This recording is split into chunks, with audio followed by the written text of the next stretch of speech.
are alive. It's Wednesday on Your View. Welcome to the show. I am Murayo Afolabi Brown. As always, I never do this alone. I have the ladies with me. Hello, Mariam. Hi.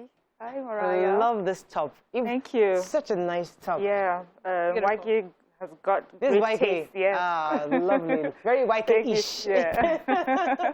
Very nice. How you doing? I'm fine. You know, the good thing you started with I'm alive. I mean, every That's day. The new greeting. Like, I'm alive. When I greet always, I'm alive. The news, I was just like, I need something positive to talk about today, and just something, you know, to just make the air lighter. Today is Titi's anniversary, 9-year anniversary. Good news. Congratulations to Titi Oyiso and her husband, Oscar Oyiso. Happy anniversary. Because when I saw her post this one, I was like, thank God, some good news out there. Yes, yes. Anyway, anything interesting? Yeah, so we're alive, we're well. The kids went to school. We have food on our table. We have shelter over our heads. So for that, I'm grateful for today. Yeah. And there was serious traffic on CMD Road. Tokwa is actually What stuck. happened? I don't even know what happened. I mean, they said that some people stole some things on the main express, and then cars are having to divert. It's just so crazy. It took me 10 minutes to get out of my house. 10 minutes. I mean, 40 minutes to get home. Usually I get here in like 5-7 minutes. It took me 40 minutes to get to work this morning. Wow. Now, talk about that doesn't come early.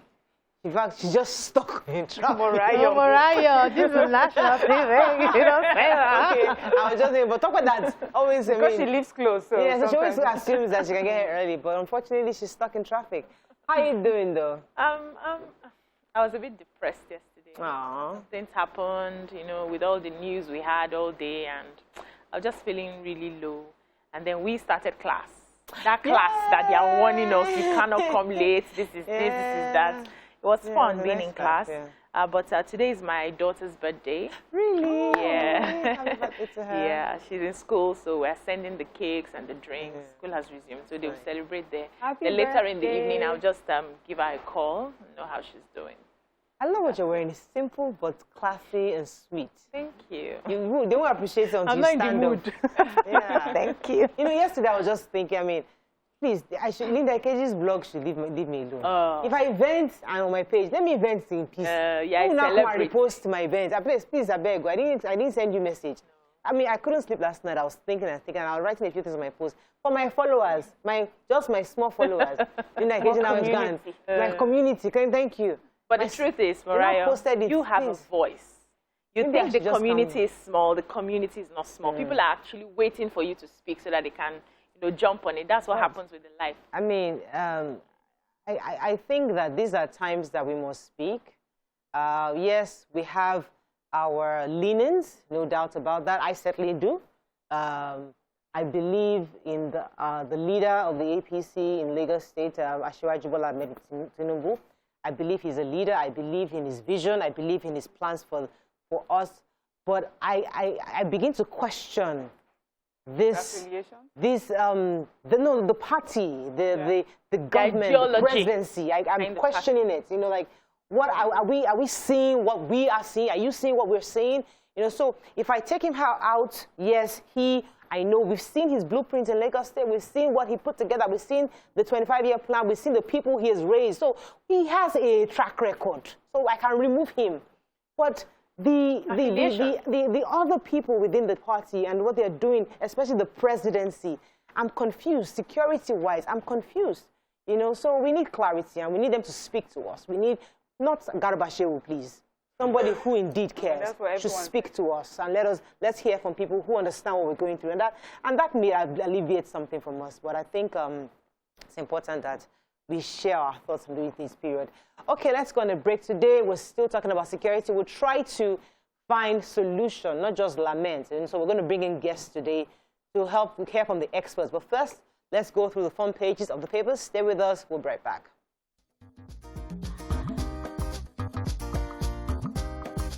Stay tuned. Your View will be right back. All right, we're going to start with The Nation.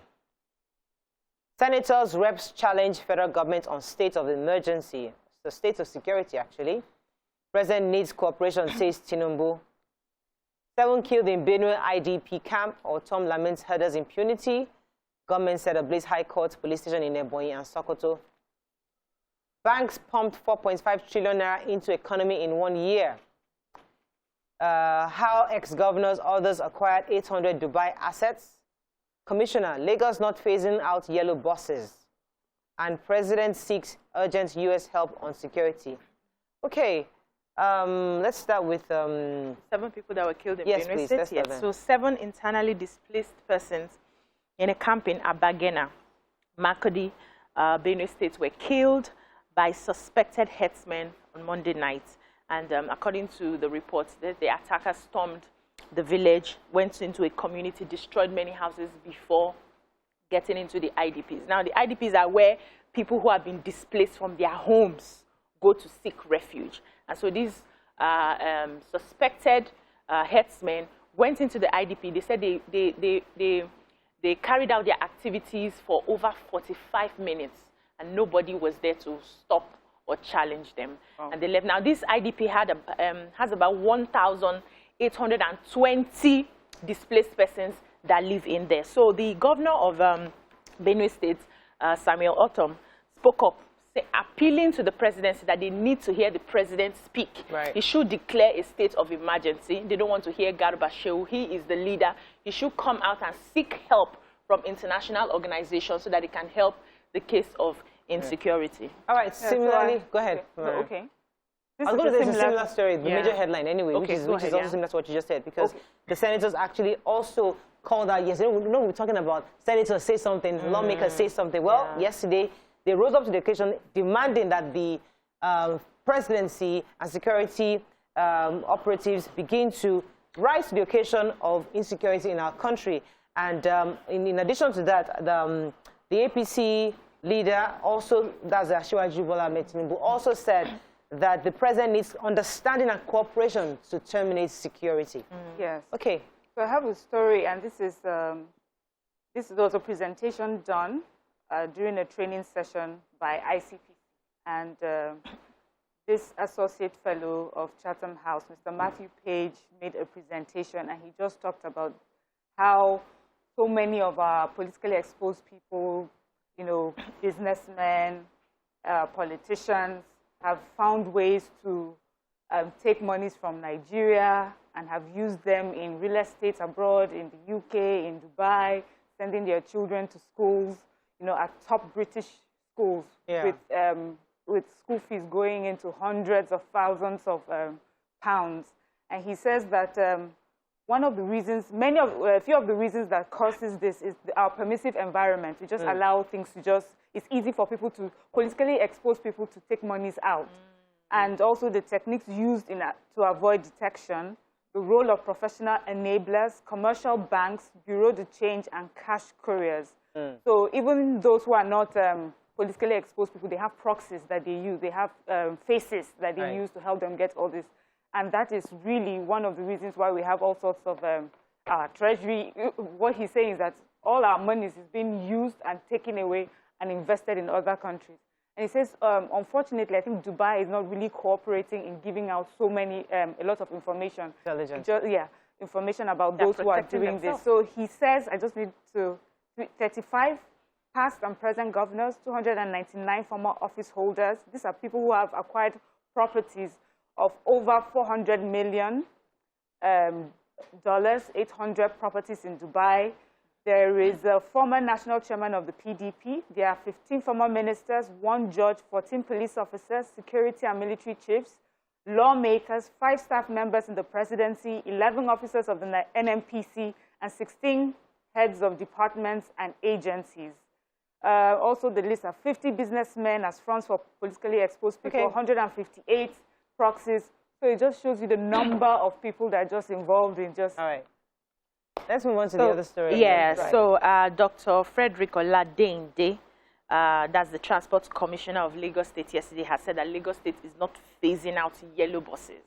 What they want to do is to reform, to train, and to ensure collaboration, ensure that the Lagos State bus drivers join a cooperative so that they can get money, they can get buses, they can be able to equip themselves, that they wouldn't want to, you know, take away those yellow buses from the road, because we know that right now we're looking for, there's a lot of unemployment, and so they are not planning to take people away from what helps them earn a living. So it's just more like a reform for the transport sector as a whole. All right, moving on to the Nigerian Tribune. Autumn blasts Buhari, alleges president working for the Fulani. Police dismiss 3 cops over extortion of last 2 undergraduates. Kaduna insists no ransom will be paid to criminals. Afenifere is 70 today, begins low-key celebration. Buhari seeks U.S. support over security challenges once African relocated to Africa. State of the Nation Senate to meet. President Lawan declares we must take this country back. Zulum Adaso Villa says Nigeria needs support to succeed against insurgents. And Nigeria difficult to police, says Oshibajo. Okay, which story are we taking there? So Kaduna State's governor is insisting that his government would not negotiate with terrorists and they would not pay ransom. And that this is because it is just the way that these kidnappers and these bandits and killers enrich themselves to buy arms to further, cause more havoc. And then, a lot of people recently, there's a video of him trending of what he said in 2014, I think. It was in 2014 about asking that a leader had to do everything in his power, whatever it is that needed to be done. And so many people have been referring to it, and he says, well, he's doing this because in the end, it is for the good of the country and to also help break whatever source of resources that it can have, that by giving them this money is really a way of just surrendering to them and their evil devices. Right. So Afenifere is 70 today, and the spokespersons have said that they plan a low-key event, especially on the back of COVID-19 that was still undergoing, and the insecurity in the country, and all the killings have happened, especially in the southwest. So though they still hold on to the motto of the Afenifere, which is life more abundance, they will begin the various levels of celebration starting today to celebrate the 70 years of Afenifere. Yeah, but another story carried that they planned, they had to, shelve their plans of having any form of ceremony, and they admonished that the Muslims should go to the mosque on Friday and pray, and the Christians go to the churches on Sunday to pray for Afenifere. Yeah, but the police in Ogun State dismissed 3 operatives who extorted an undergraduate. His name is Sheriff Adebiba. So the story was in the papers yesterday, but we didn't get to it. While he was on his way, he was traveling, the 3 policemen accosted him, and then they, insisted that he give them money. So they took his phone, made sure that he, opened his app and sent. He had about 150-something, and they sent 153,000 naira to them. So he's reported the case to the police. Ogun State Police Command, they launched an investigation. They realized it was true. They had collected the money back from those 3 policemen and given it to the victim, and also dismissed the police. So the commissioner is saying that he's not going to take any of this. If you have any case against the police on how they handle themselves unofficially outside, you should report to him, and he's going to take up the case to ensure sanity in the police system. I applaud him for that. That's really good. That's positive news. Yeah. Okay, let's go on a quick break. When we come back, we'll continue the front page review. Stay with us. We'll be right back.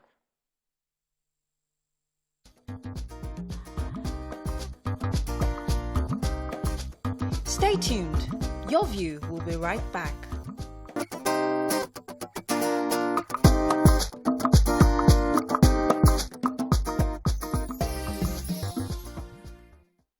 Thanks for staying with us. So we're going to move on to Daily Sun.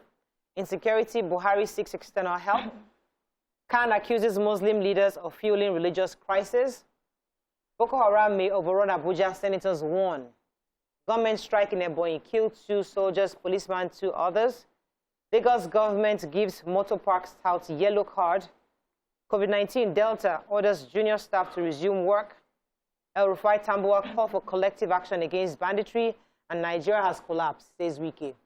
All right, which story are we taking? So Governor Wike of Rivers State is saying that the state that we find ourselves right now in our country is really, it shows really bad leadership.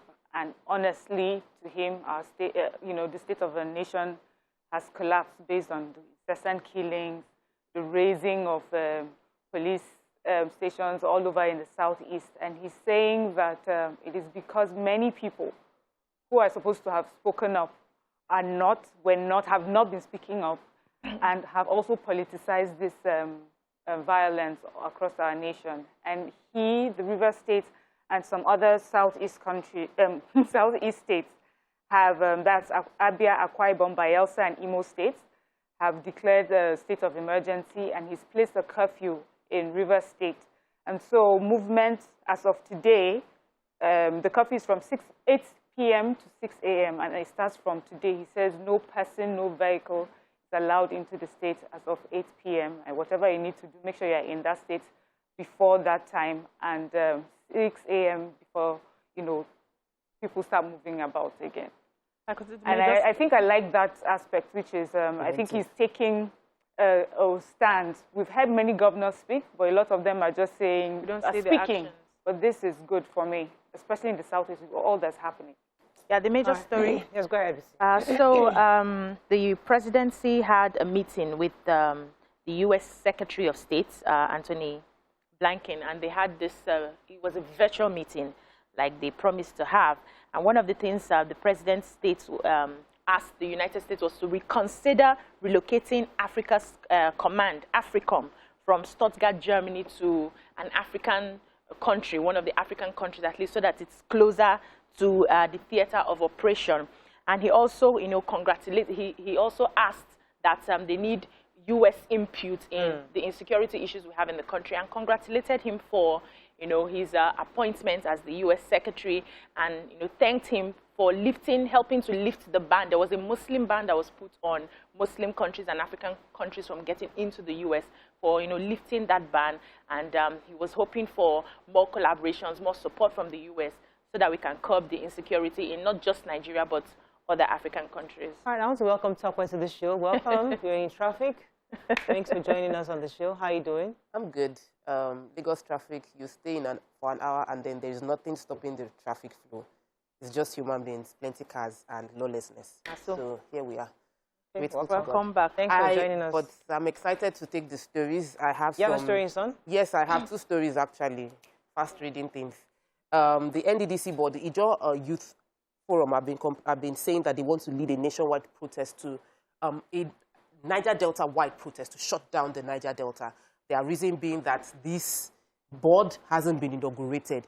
Now, the Minister for NDDC, Akpabio, has said that the reason the board of directors for the board for Niger Delta hasn't been inaugurated is because there's an audit ongoing. There were issues with funding, but the audit is ongoing, and that the president doesn't want to inaugurate a board until they have full result of the forensic audit of the NDDC. So the former president of Ijaw Youth Forum is saying, calm down. This is not the time to protest. A lot of things are heated within the country. If you gather a large crowd, hoodlums can infiltrate into your midst and cause mayhem. If you really want the peace of Niger Delta, don't protest now. Let's wait for the forensic audit to be ready before taking any action. And I think that's a good advice. We don't want protest at this moment. All right, moving on to Vanguard. Insecurity, tearful Ortom reps call for emergency. Alternative seaport solution to avoid gridlock, says local state government. Anxiety as gunmen burn federal high court in Ebonyi. Darkness awaits us if attacks on schools continue, says Atiku. Afenifere at 70 footprints of a Colossus movement. Terrorism in Nigeria complex, says UK minister. And APC will retain presidency in 2023. All right. Which story are we taking? Abakaliki, Ebonyi State. So the gunmen have gone into that state yet again, and they raised the part of the Federal High Court in Abakaliki. What am I saying about? Do you know I served in Abakaliki? You should know. Yes, I should know it. And then another set of gunmen came into the Ezza South local government area, shooting sporadically, robbing their victims of their possession. Another set of gunmen trailed a customer to a commercial bank where they, it's just one incident to the one violent activity to the other. And yes, so those were the 3 things that had happened just in a couple of days in Ebonyi State. And of course, we understand how everyone feels about this, and especially the people of Ebonyi State. And the government, I think the government is still crying out to people, to the government, to the presidency, to do something about it. But the governor can shut down the state, can declare a 24-hour curfew for everything to settle down. I know that. Like I just said the Abia, Imo State, and River State have come into this state of emergency. Probably Ebonyi State will join them as well. All right, so the UK minister, I have that story, James Doddridge, was saying very clearly that the situation in Nigeria is complex and no partnership is going to resolve the multiplicity of problems, whether it is Boko Haram or other issues around Nigeria. But he also emphasized that UK is a strong ally of our country, and that we are a strong partner across the full gamut of issues. So it's not just about intelligence, hard security, and military. It's about societies, it's about the humanitarian support, about education and developmental partnership that they are willing to offer Nigerian state. Any other story in Vanguard? Yes. Okay. Go ahead. Go ahead. Lagos State government? Yes, I wanted to take Apapa? Yes, Apapa gridlock. So there's been concern over the issue of gridlock in Apapa almost on a daily basis, and the Lagos State government is saying that one of the reasons, one of the ways they are trying to curb this is to set up the call-up system to help restore sanity, but obviously it's not really working. So there are more things that need to be done. And they mentioned that they had set up a task team that is going to be in charge of controlling traffic in that area. They have deployed how many thousand, 2,000 Lagos State Traffic Management Authority, LASMA personnel to that area as well. But they also need more lasting solutions. So one of the things they are proposing to do is the seaports, the Lekki seaport that they are working on, and there's also another one in Badagry. So if they decongest the seaports and give all of these tankers, the ships, alternatives, it may reduce the impact it has on Apapa gridlock. So in 18 months, at least the Lekki seaport would be ready. A quick one, as we're doing the Lekki seaport, the same issues that happen in Apapa will happen in the Lekki seaport, because I'd go through that road to land to check out real estate there. And there's only one road in. Yes, the road is narrow. Yeah. The road is not conducive. If you move trailer and tanker activities to that Lekki seaport, you would have the same issues you are having. So as we're planning to open the seaport, can we do concrete roads? Can we expand the roads before we move there so that we plan ahead? Okay. We didn't talk about Atiku. Atiku was saying something about, I thought you had that story. Yes, I have the story. I wanted to get it. So he was talking about the fact that, so according to him, he said we need to, scream so that there will be an end to this banditry, this students kidnapping, because it's going to, education is really attacked right now, and it's going to bring darkness into the country, according to his words. And he said that, said the abduction of yet an unspecified number of undergraduates of the Federal University of Agriculture, Makurdi, Benue State, is one abduction too many. It marks both an unacceptable escalation and expansion of this menace, and we must not only ensure that the abducted youths are rescued, but even more importantly, we must put in measures to prevent future reoccurrence. And he is, asking the president as well, like everybody has been crying out, that he should declare a state of emergency. He needs help from international organizations. So I was watching international news, and there was a proposition by the President of the United States, Biden, on economic relief. And an opposition party, someone in the Republican, proposed a different amount of money, saying that, and gave a breakdown of how she feels this amount of money will do the job. In Nigeria, everybody is complaining the president isn't working. What is the opposition, the article that is complaining now, what is he proposing? Is he waiting until the next election when he becomes the president? Okay. No. But you're also not part of a government. You can Those propose. In government, you can, PDP in the House. PDP in the House should propose a security layout that we should do to solve the problem. But there's a story we skipped in Vanguard I wanted to take. Many states told the lower levels of their workers to take a break because of the COVID-19 case. Some haven't resumed fully. Delta State today has said that everybody from level 1 to 12 who haven't come to work in over a year, since March 2020, they've been working from home, that everybody should resume now. Of course, they should follow the COVID procedures, but full economical activities have resumed everywhere else, and government shouldn't be left behind.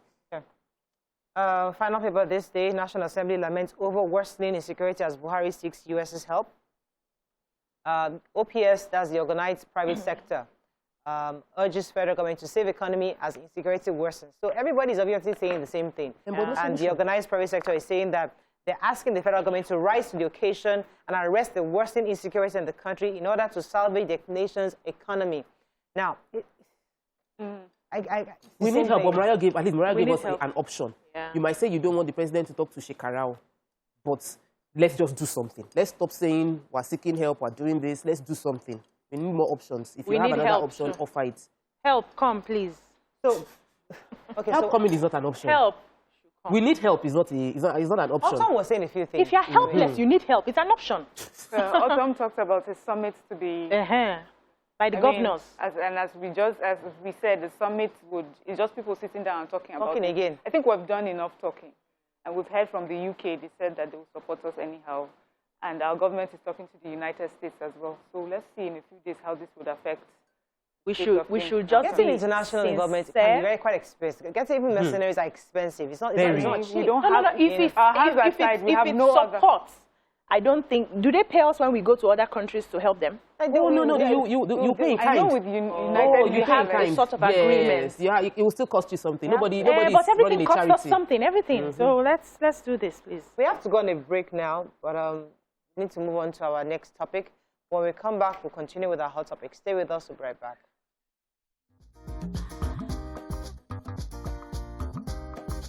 Stay tuned. Your View will be right back.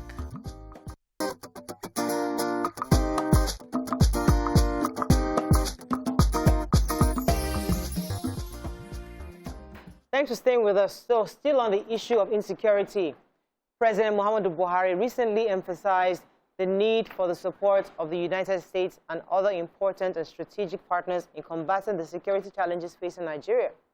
He said the support was necessary because the consequences of insecurity in Nigeria would affect all nations. Now we have with us House of Representatives. We have the Honorable Satomi Ahmad of representing Jere Federal Constituency of Borno State joining us on the show. Good morning, sir. Are you there? Yeah, I'm there. Good morning. Good to have you on the show. Our callers can call us on 081-270-53687, also 091-390-7694. You can tweet us at TVC Connect. Please hashtag YourViewTVC so we can read your tweets. All right, Honorable Satomi, yesterday we witnessed that the House was asking the federal government to declare a state of emergency because obviously for the insecurity that we see. Could you tell us what the next steps are? Now you've asked for this, but what's the next step? What are you going to do to insist? And I hear that you've actually also called for the service chiefs to come to appear before the House. Could you tell us, give us an update on this? Thank you very much for this program and wonderful program you have been doing on security issues across Nigeria. Yesterday, the Speaker, Right Honorable Abdul Hakim Oluwafemi Bajabiamila, and all the 360 members were in the chambers, not happy, and then went to a closed-door meeting, which is the executive session, and then deliberate up to about 5 hours on the issue of the nation's security. And then we came up with a resolution, and then the first of the resolution is asking the president to declare a state of emergency in the nation's security sector, which this is one of the things that we call when we invited the president last. And then, if you know, I was the one who even raised the issue, and these are my prayers. And then yesterday, all the House have resolved, and then to ask the president to declare a state of emergency. Declaring the state of emergency will give room to the securities and the government to act outside the rule of engagement. That's the basic reason why, and then we ask for the state of emergency. And we hope the executive and the federal government will respond quickly, particularly the president, to respond. We want to see an action, and then let's bring an end to this widely condemned insecurity that has never been seen in this part of the country. in the first couple of years. Declaring a state of emergency would mean physically? Is this curfews being set? Is this more soldiers being sent across the nation? What exactly would that mean? Quick addition. Not only limited to curfew, and it's just acting outside the rule of engagement. For instance, if you want to bring mercenaries, if you want to invite outside forces, it's not there in our constitution. So unless you declare a state of emergency, that our laws entails that you can act outside the rule of engagement, because the thing is going out of hand. The war we are facing is a guerrilla war. It's not a conventional war that the military and other security agencies are fighting. So therefore, I think you can first only declare a state of emergency so that you will act outside the ambit of the law. If you want to bring mercenaries, if you want to invite other forces, if you want to recruit without due federal character, rule of engagement, and the rest. So unless you have a certain declaration that will give you room that you will act, or the military to act outside their rules of engagement. So that is the first thing we consider as a house and as a representative of the people, because we peel the veins, and then the veins of Nigerians. Nigeria is bleeding, as everybody knows, and therefore it's not time for us to play into politics or gallery. Nigerian project on security is beyond everybody. It's beyond every one of us. It's beyond everyone in this country. So therefore, we all resolve in regards to our affiliation, where we came from, ethnicity, religion. This is the first time I saw a very organized house.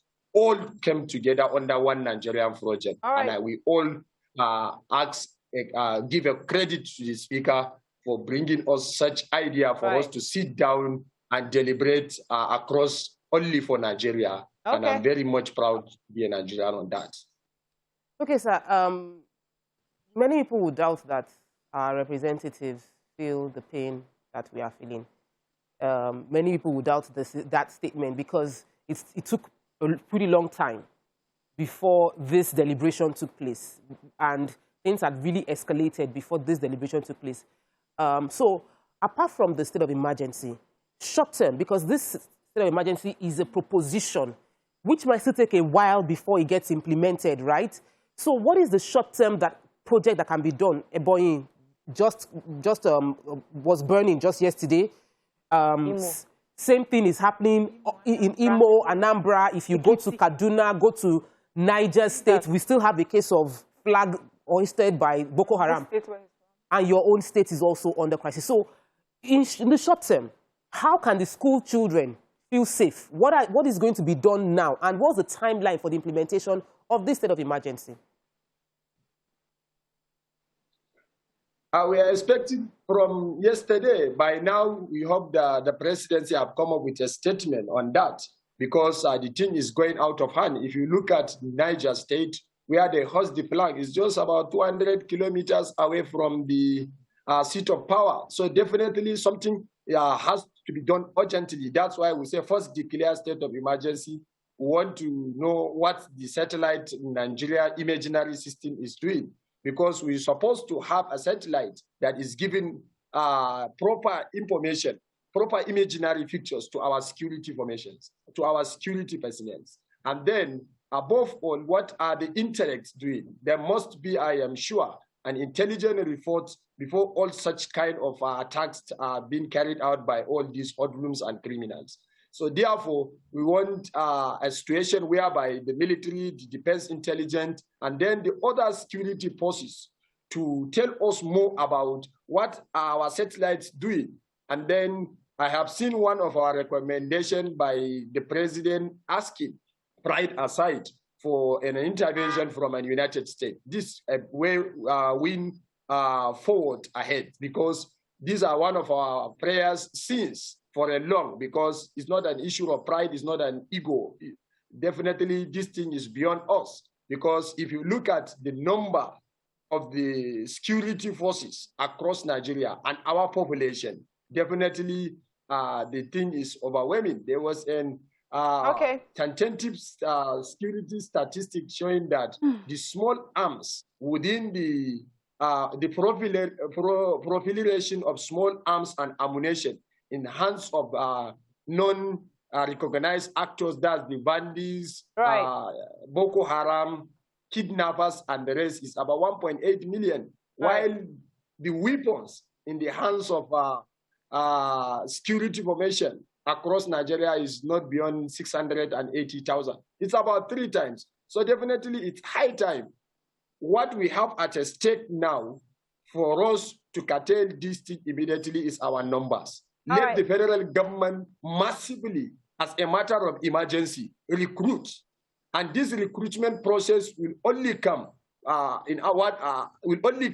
when there is a state of emergency declared, so that all form of federal character bureaucracy will be broken, and then will recruit massively. Our numbers is our strength. If you look at the number of youths ready to join and to do this thing, even on a volunteer basis, I have practiced this one. We have seen it in Maiduguri, and it works.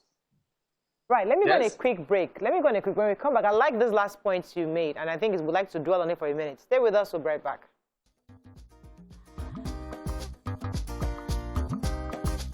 Stay tuned.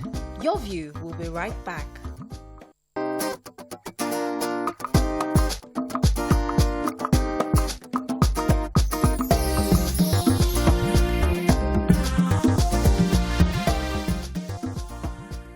Thanks for staying with us. So joining the conversation is the former Assistant Director, DSS, that's Department of State of Security Services, Mr. Dennis Amakri. Welcome to the show, sir. Good morning, ladies. So we'll come to you in a second. I'd like to let BC ask our guest, our Honorable Satomi, a question. Go ahead, please. Honorable Satomi, sometimes I feel like we're not dealing with the root issues, and I do not see the sincerity of, trying to solve this problem of insecurity. Because so far, we've had allegations that the army has been compromised, the police is compromised, there are people in positions of power who are sponsoring these bandits and kidnappers and all of that. We've had that allegations, and some governors have come out to say, we know where these people are, we know this, we know that. Till today, in your conversations, there is no blueprint on how you can bring out people within you that are sabotaging this fight for insurgency. So if you have a state of emergency and you people are not sincere to yourselves, I do not understand how you want to solve the problem if amongst you there are people who are sabotaging you. So how sincere are you when you come together to have this sort of conversations? I just want to know that. Thank you very much. The issue of after declaring emergency, how sincere governors complaining or saying that they know all this, I think this era has passed, because the thing is overwhelming now. It's beyond lamentation. It's time for an action.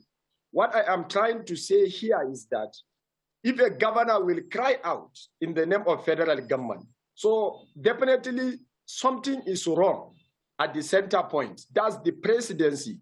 Maybe the president is not aware, or the president, those that surround him in court, they are not telling him the truth and what to do. And then I mentioned one of the most important part of it is commitment. I think in the sight of the presidency, the commitment and the political will is not there. That is the true matter of it. But we as a House of Rep, you will remember once I said on this similar program that sacking the service chief is only one factor. But having the problem solved, changing the tactics, adopting technology, working within the system in a sincere manner, that is the major factor affecting our security forces today in this country, thank you for military or police, corruption. Let me pause you for a second, because thank you for taking us there. Let me come to our guest in the studio, Mr. Dennis Amakri. Sincerity is the word that I think BC has raised. Are we sincere? Because we keep talking about what's the solution, and nobody seems to understand the solution. But we profess solutions, but sometimes it collapses in our faces. Governor Autumn was saying just yesterday that they should give everybody AK-47s. You know, we'll all go there. We have the numbers. Let's go out and face them. In your view, is there sincerity on the part of government to actually deal with this insecurity? You know, we can call it different names. Either sincerity, political will, or whatever, but I think we have not been ready to solve this problem. You know, because when you look at it, it is taking us so long, and then it has colorations. Political colorations, religious colorations, ethnic colorations, and all this, you know, coming to, because that's where the sincerity comes from, where if we're not sincere to take care of it, when a problem starts, you see somebody will come up, even in the National Assembly there, you know, and then start defending, you know, what is indefensible at that time. Because if we have a national interest, I think that is the major issue. We don't have a national interest.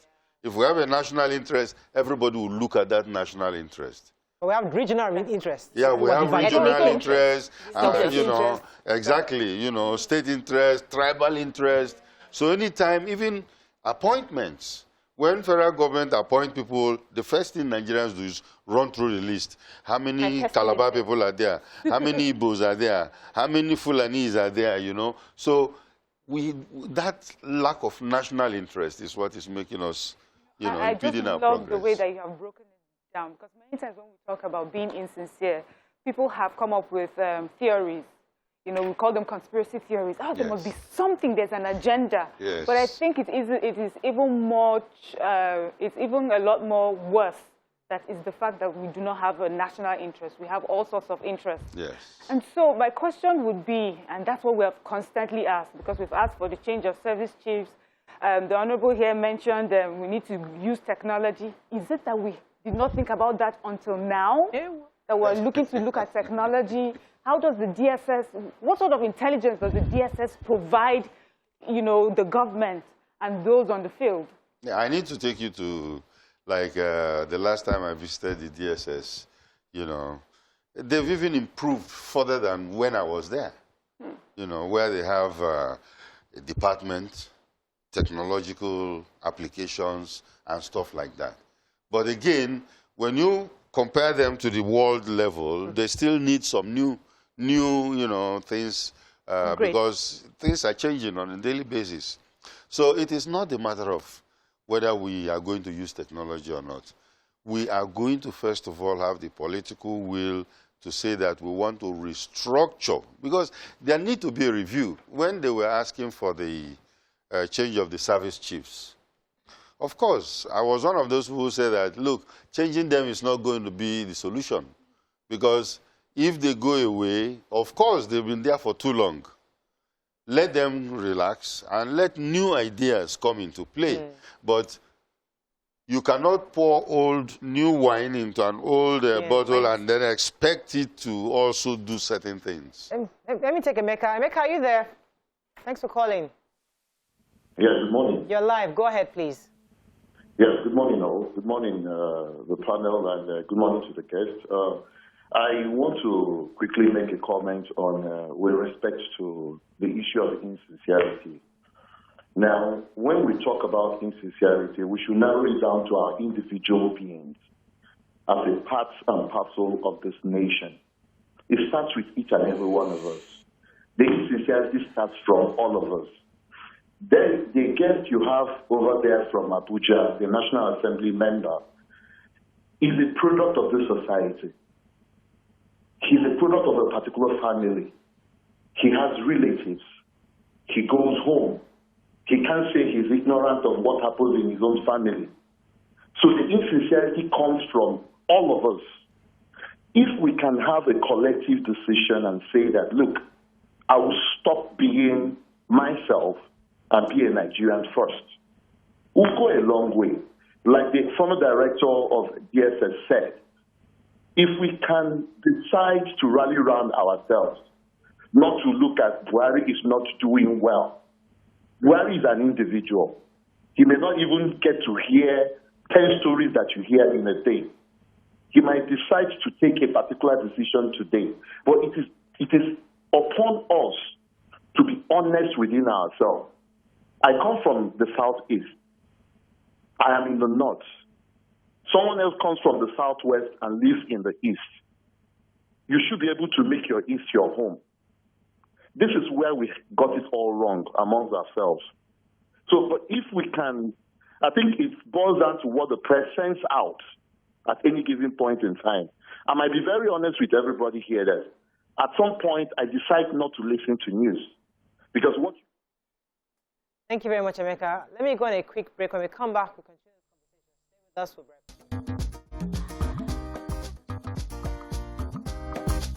Stay tuned. Your View will be right back.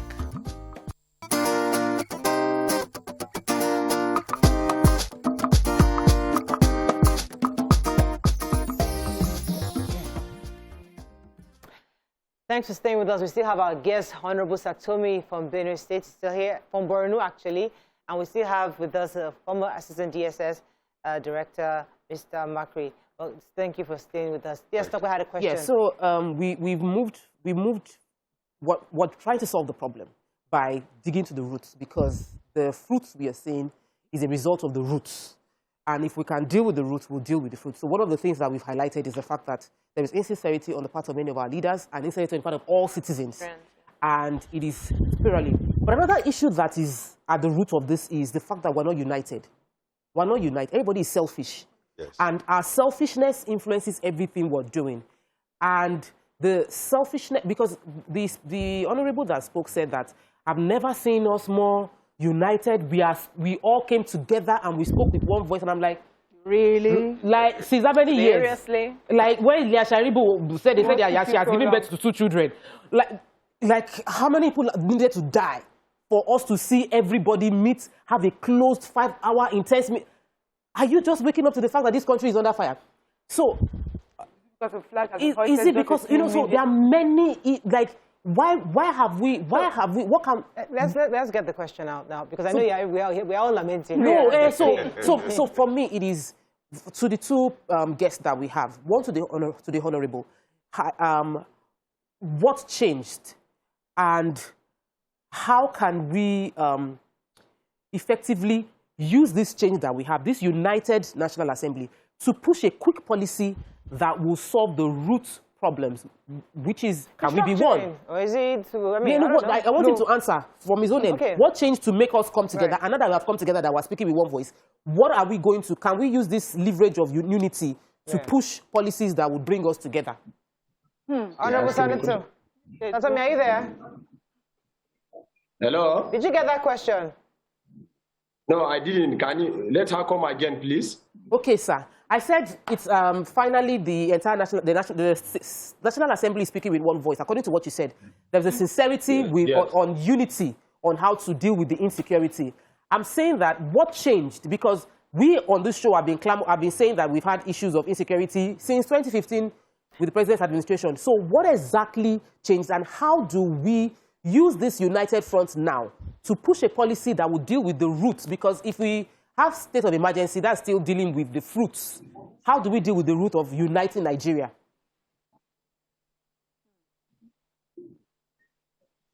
Thank you very much. As I told you, we are united, one voice, and we call for state of emergency. And if you look at the other resolution, including giving full local government autonomy, because this local government autonomy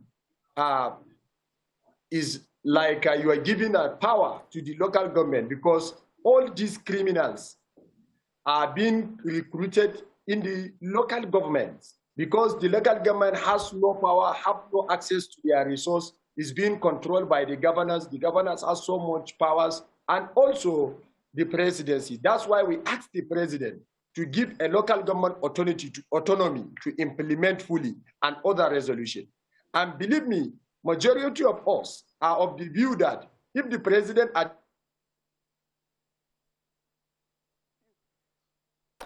Okay, but while he's pausing, do you agree with him that giving that local government autonomy would actually... This juncture cannot do that. Even his vice president has an issue of capacity. Okay, it's breaking. We can't hear. It's there's a lag, sir. We can't have... I can't hear, but I think I got the point of what you're saying. So 2 things I'd like to ask you. Yes. Do you agree with him that... Can you hear me now? Yes, 1 second, but I'll come back to you, sir. Do you agree with him that local government autonomy will help in stop recruitment of these from the source? And also, I want you to link that up with what Governor Autumn said, that we should give everybody AK-47, that would be able to, if we do that, we can actually begin to face this insurgency from all corners of the country. Let's just... Okay, firstly, local government autonomy, yes. In fact, we don't have to wait for the president to give an executive order. It's in our constitution. We have 3 tiers of government. And these 3 tiers, the local government is definitely there. But what is happening is that their functions have been usurped. Yeah. And then, of course, their money, financial autonomy, which they don't have, So they are closer to the people. And we believe that even development should start from there. So is crime. Crime starts from a locality. Right. So if we give them autonomy, give them even their local government sheriffs, they should be able to, handle the criminal situation before it blows out into a national one. Okay, that's by the side. The second one was... second one is everybody was saying that we should offer, that we have the numbers. There are a lot of young people out there who don't have anything to do. Give them and let them face these insurgents. I think people like Governor Tom, who's saying that, should look at a bigger picture. Because when we start to put arms in the hands of everybody, even husbands who come home and their food is not ready will shoot his wife. Somebody who is driving and somebody just brush you. See, our tempers are too high. See, America. You just get out, carry the gun. We'll start shooting people. What is needed is for us to control arms. Control arms, and then, of course, if those who are going to have arms, including the police, should be trained properly to handle them. Because you hear of accidental discharge, you hear of all kinds of things, it's because people are not trained to handle that weapon.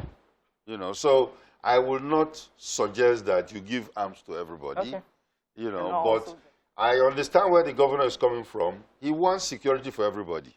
So for those people who are holding the arms should be able to respond appropriately. Right. So I know I'm not a leader, but when I want to solve a problem, I like to highlight the problem so that you fashion out the modalities to solve them one after the other. So when you identify the problem, then you start looking for the solution. Because if you mix up everything, like Nigeria is doing now, the presidency is doing, they are mixing up. So they can't even place what to do and what not to do to solve the issues. The issues are there, and we as onlookers, from the outside, we are seeing the issues. One of the issues I have discovered is the fact that the security agencies do not work in sync. They don't work together. There's no collaboration. I think about 2 weeks ago, we had something that happened in one of the schools, and the army was able to rescue some of the students before they were abducted. And then the police took glory, and the army was upset. And, it was nearly beginning to cause like a fracas amongst them. Now, if we have a problem of insecurity and our security agencies do not see themselves as working towards a national good, how do we solve this issue? Okay. First of all, you are a leader.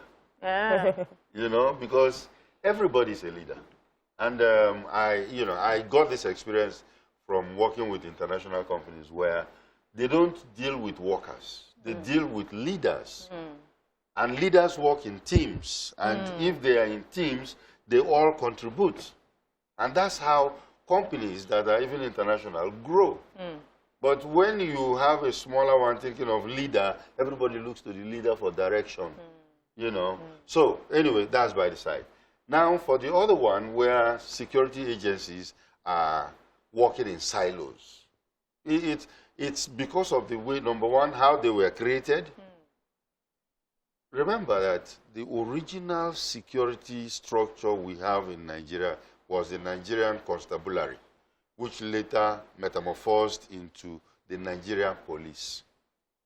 And this security structure has been cannibalized, and, anything happening, and they say, oh, we are now a nation, bring out army from them. Even the Nigerian army is from the police. Oh, Murtala has been killed. Oh, we don't have an intelligence organization. Bring out the NSO. which later became the SSS, DSS now. Oh, we are having financial issues. So what do we do? EFCC, bringing out from the police. So you find out that the police have been cannibalized. And when they are doing all these things, the police itself, the motherboard, has been abandoned. Yeah. That's why you see the police, you know, they said, oh, after all, you know, nobody cares for us. Nobody respects us. And of course, they will find a way to survive. And that's what they are doing. Let me pause you for a second, because that's an important point you just made. There's a caller I've been holding for a while. Good morning, Jonah. Are you there? Are you there, Jonah? I think we lost that call. So, I mean, you just made a really important point, the fact that we're not together.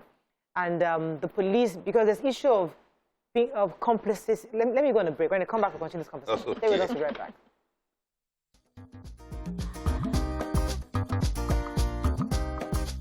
Stay tuned. Your View will be right back.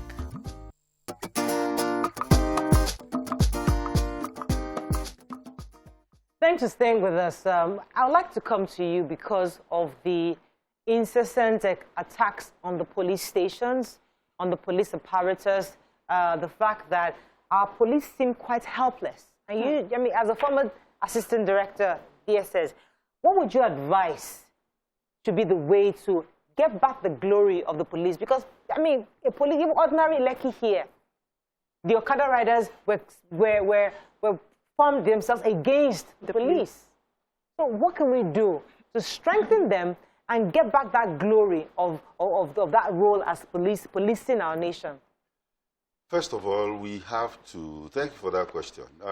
We have to have a Nigerian police service.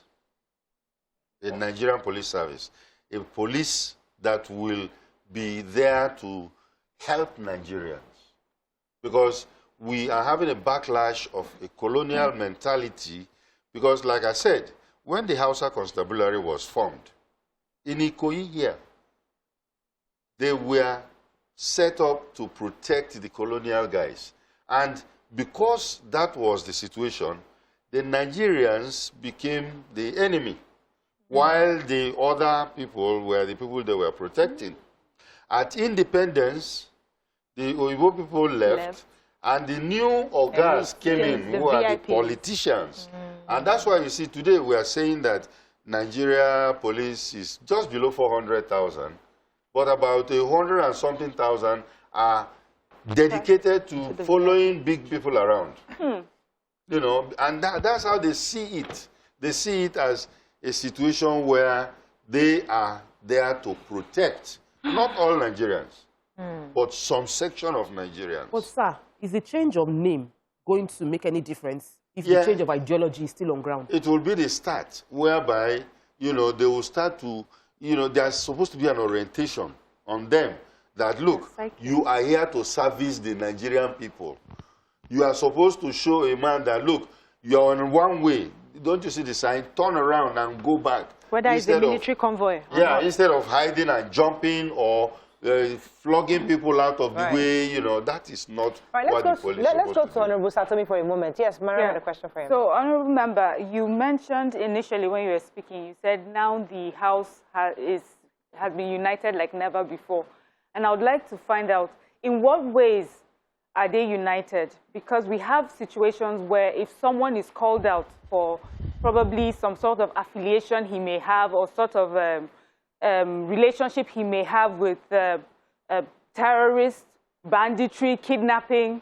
We have some people who, because they are from that same state or that same region, they give their support to that person in spite of our national interests. So what are you saying when you say you are united? Are you now saying that we are putting all ethnic, religious, political affiliations aside and facing Nigeria as Nigerians, simple, and no matter who is called, whether it's a brother or a sister or a colleague, we will put their names out if whatever they are doing is against the interest of Nigerians?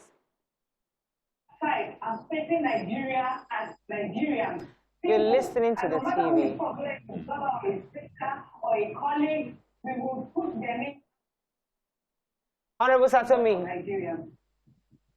Yes, thank you. Exactly. Yes. Go ahead. Can you hear me? Yeah, so we're waiting for you to watch the TV. Yeah. You're right. Exactly. What I mean by we are united is that we are speaking with one voice instead of the proper plenary. It's a tactic adopted by the speaker, because how passionate he is, how concerned, how this thing is dear to him. So he just made an announcement, and then we all came under that. We put all such those things that you mentioned aside to face Nigeria. Unlike before, definitely criticism will come from all angles. But what I think at this point, I would excuse the honorable members that told me. I think we're having real connection issues, so that we can move on to our guest in the studio. Question? Yes, go ahead, BC. Yes, so, you know, we have all clamored for external help. Everybody's saying we need international organizations to swoop in and save the day. But in your opinion, what sort of help do you think we need? What exactly should we be asking for? Because I know that a few times... Okay, answer the question. Yes, we do need external help, not mercenaries. Oh. Because many people say, let's look for mercenaries to come and solve this. You know, that's not the way it works. Number one, if you bring mercenaries, you're going to demoralize your own troops. And then, of course, whatever money you are paying to them, you know, should be used for your own people. You know, and that's why we're even talking about this kidnap thing, zero tolerance. Now they're asking for 800 million. Do you know what 800 million can do in equipping our security forces? So those are external forces we know. But just now, I think the United States have come back again to say that they are ready to partner with us. The United States is ready always to make sure that wherever terrorism exists, they will support the people there to deal with it, because that one of the national interests of America is the fight against terrorism. You know, and they will come. Sorry, let me try and land on this. So if the United States is coming to help us, there are a lot of technology, that very, very new ones that we can use. You know about the Niger Republic situation. Yeah. They came in there, although Nigerian troops helped them, you know, in going and locating the place, but they located it through their technology and then, of course, extract the guy. And these are satellite technologies that we will need, and we would have used it for long. But we also have to adjust our diplomacy, because some policies that we carry out in this country might not, because if it goes contrary to their own national interest, they will say no. That's where the problem is. With other Tocanos, the Tocanos were denied us the first time. Then Trump came and said, okay, you can have it. We should have had it this month. Expecting in June, I think, or July. Now it has been shifted to June. Yeah. So, you know, these are all political intricacies that the normal public will not know. Yes. Yeah, so that will bring me now to the question of how state governors are handling the cases of kidnappings going on in their states. And you know, Governor El-Rufai has been on the front burner and for his stance on no ransom for kidnappers, despite the cries and the videos that we're watching. And many people think, oh, he must be heartless. Oh, it's because his children are not involved. As someone who is part of intelligence, what do you think? Do you think his stance is fine in this situation? No, Governor Rufai is trying to correct his mistake. Because, I say so because Governor Rufai was paying ransom to bandits, even when they were not kidnapping people. He was paying them protection money, so to say, because it is there. It's in the media. It's not a new thing coming from me. You know, he was paying them, and then we keep on talking of zero tolerance to ransom, because after they receive the money, they come back to him. After they take the money, they come back. And he has come out to say, no more.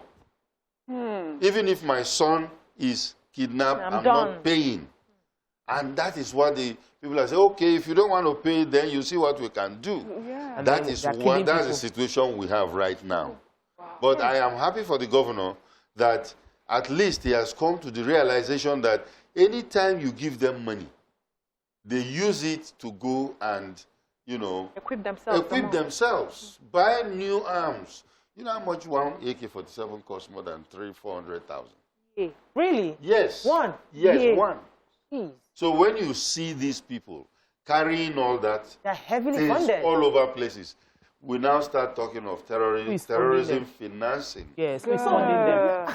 We are doing where is it coming from? I mean, you think that in international organizations, they trace these funds. They're able to follow the money. Why are we unable to follow the money here? them? I will refuse to tell us who it is. No, the thing is that we have been able to, the security services, to be fair to them, had arrested a lot of people, up to about 900 or so. Wow. You know, and they're investigating them to make sure that at least they will get to the root of, more intelligence on where the big money is coming from. And some of them are in Nigeria, some of them are outside the country.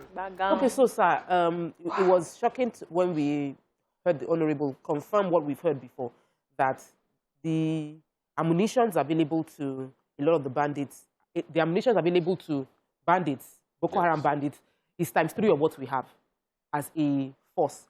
And because we've been hearing there was a 1 billion naira that was dedicated to empower the military. Where did the 1 billion naira go? All the money they have been paying the military to empower them, where did it go if these criminals still have more ammunition than us? I don't think they have more ammunition than us because armaments are, you know, big. But I don't know who went and actually counted it and said, okay, this is Nigeria own and this is, you know. Maybe so, impact those are generalized statements. They don't. But they could buy, you know, and from the black market and then, of course, use them. Certain armaments they have will be bad to be in their hands, like anti-aircraft, you know, guns. But they could buy them, and maybe some of them have bought them, you know, which is very dangerous for our Air Force, for instance. All right. So these monies that are being circulated around, the security agencies are, I think, after it. I don't know the last part of your Unfortunately, question. we have to run. I mean, we run out of time. But let me take a final words from Honorable Satomi Ahmed. Are you still there, sir? Hope our internet is good now. Yeah, can you hear me? Fantastic. So let me get some final words from you. The way forward. I mean, I know the House is always having deliberations on this, and we're looking forward to the interview you plan to have, the question you have to have with the security chiefs. When is that going to happen, and is there any final words you want to give to us on this? My final word is that the presidency should act fastly. First, we have to admit that our security forces are trying, but they are overwhelmed. So if they are overwhelmed, what are the immediate solutions we need to take? The immediate solution is that they should give some certain powers to the governors to share their security issues in their respective states, or the president should communicate directly with the commanding officers in the front line. They will see us in the respective battalions that are more vulnerable, so that he will hear their challenges directly. In a quest that to solve the problem directly. These are some of the things and measures that has to be taken in. Very important. I mean, I must say that Honorable Ahmed Satomi Ahmed has actually given us some really, really interesting contributions and suggestions to the federal government. We only hope that they listen. That's all we can say. Thank you, sir, for coming. We always have enjoyed when we hear from DSS, you know. Yeah, this really, really intelligent group. But I just only pray that the rest of those who are there now actually have answers to help and support the security. Let's go on a break. When we come back, we move on to another topic. Stay with us. We'll be right back.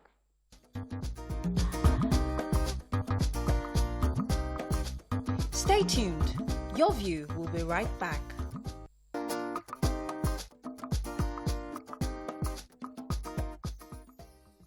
Thanks for staying with us. So in spite of the insecurity we're talking about, we still have issues of unemployment. And it's important we bring our two guests on the show. One to talk about how we can legitimately make money online.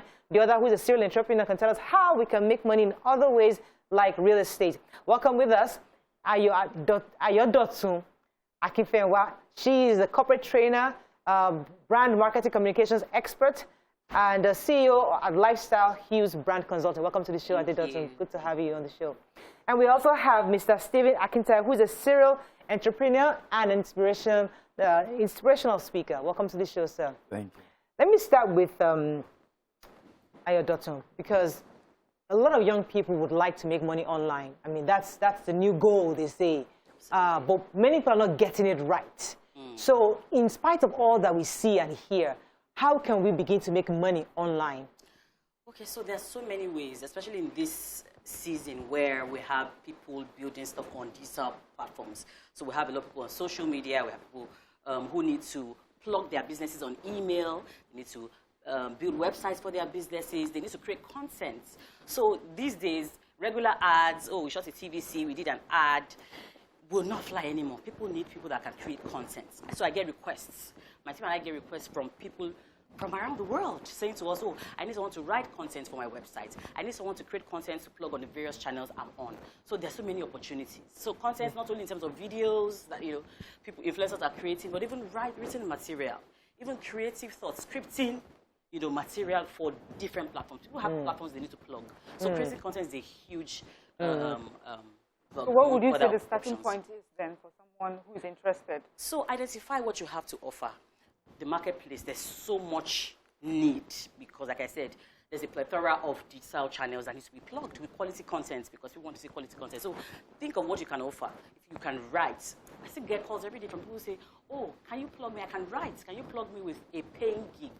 There are people that are, there's so many people that can shoot stuff. They're good with their cameras. Can you shoot content for people? Let me come to Mr. Akintayo for a second, because I know you're also a real estate expert and you're an entrepreneur. What opportunities are out there for people to begin to plug into to make wealth?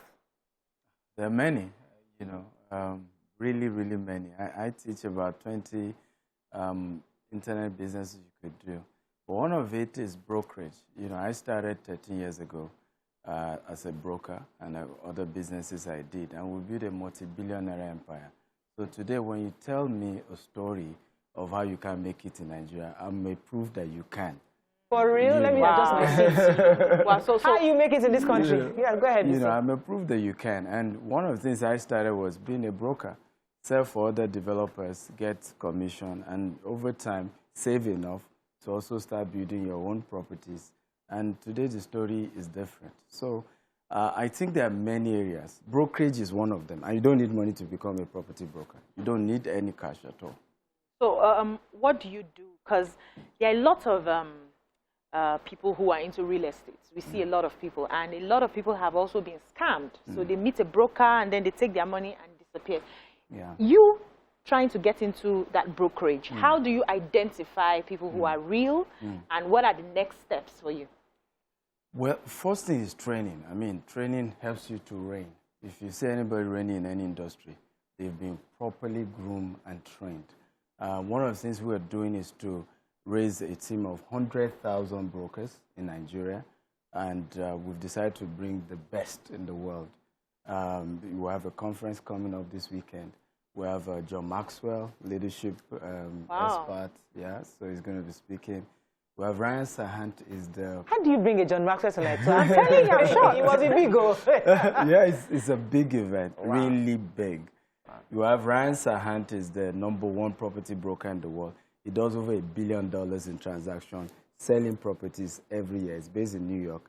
We also have Grant Cardone. Most of you know the 10X guy, you know. And so for me, is training is how people can reign. If you invest, and we are putting a lot into that, you know, training Nigerians, educating people, and we believe that there's a revolution in the corner. Okay, so I have a question for both of you, and it's the population of Nigeria is mostly young, as we know, and I tend to find a lot of people who have been to school. They say, oh, I've done my primary and secondary, but there's not enough money to continue. So I'm hoping to get 1 or 2 jobs, a domestic. Sometimes we just want to even be domestic staff in people's homes, so they can put money together and then further go to school further. But then there's this conversation of maybe you should go into business or should do work. So when you do meet people, what advice would you give a secondary school leaver who really just wants to do better, wants to earn money to either further their education in the future, or how would you, especially since it has worked for you here in Nigeria, what would you advise them to do? Face a business or go to school? From my own Ladies perspective. All right, for me, I will say you can multitask. There's a lot of things that everybody comes with talents, with gifts, raw, and then you have to work it. You have to work it until the point where it becomes marketable. It might start small. It always starts small. I mean, it's always going to start small. So multitask. Learn something, teach yourself something, go to school. Absolutely important. That backup plan is there. Many business owners find themselves going back to dusting their paper and going back to work at some point, just trying to balance, and coming back, and it still works out for them. So in this day and age, you can be in school and still absolutely. People are drop shipping, people are monetizing their knowledge online. They're teaching online. I do that online as well. Before I let you answer that question, this online thing, we just say, oh, they're making money. How much is the money they're making? I should tell you before you get no idea. Tell you, even when I first left 95 and I started trying to figure out some other things I wanted to do for myself, I was being paid in dollars to put people's articles on my blog. Or do nothing. My blog was there. People were sending content to me. I didn't reach out to anybody. They reached out to me and asked, can we put our content on your... And they paid me regularly in dollars. Hey. So there's money to be made. And that's not... We need to go to the insecurity matter. This is kind of so different ways. We're talking dollars. Okay, let's talk in dollars. And I agree that this connects with security. You know, I was in Maiduguri 2019 because I was born there. You know, so I went to the IDP camp to do some donations. Now, in IDP, the space that was supposed to be for 3,000 families, we have over 35,000. Whoa. Now, I went to the clinic everywhere, and you're seeing people, no job, nothing to do. In fact, I was telling them, can we come up with a concept of, some of them could knit caps, all these Hausa caps. We could have an e-commerce site and put some of these. People will donate, getting a cap in exchange. But back to the question, for me is, I think that apprenticeship is the secret, right?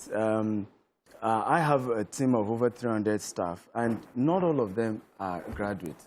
In fact, some of the best are the ones who are not graduates. We've decided to partner with Poise Finishing School to start an academy. We don't need your certificate. It's even the university that some of them are messing up your brain. We wire you well. Right? Like clapping. Secondary school comes straight to us. Want to have the basics. And everybody's doing. IBM has started that. Facebook has started it. Microsoft, they don't need your degree anymore. You finish school, you go into their own program where they then, train you. And you specialize. And mold you, and then you can fit into the system. That's what is needed, really.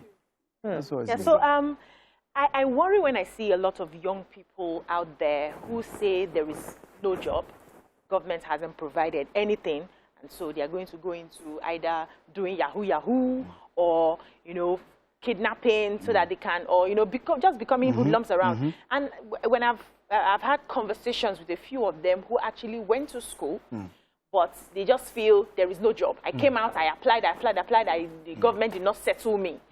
How do we as leaders, because you people are leaders here, I've just been told now that I'm a leader, part of them.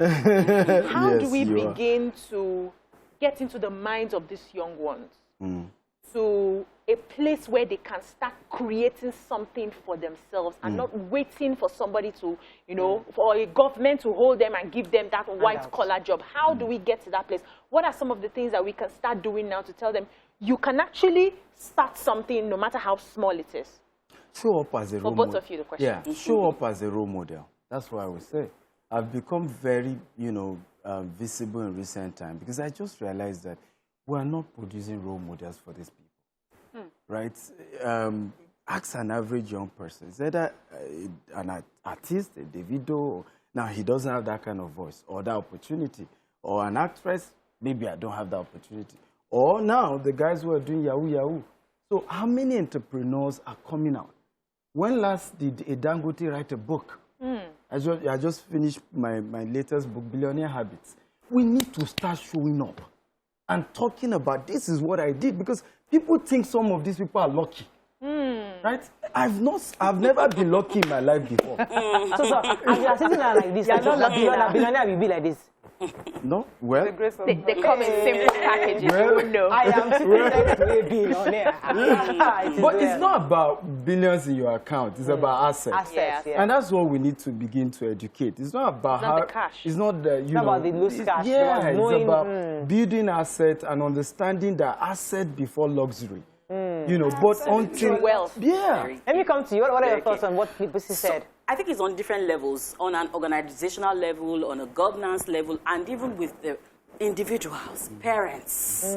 Let's open our minds. Yes. I mean, we are seeing evidence of a lot of new business directions and trajectories, making legit money, doing good things.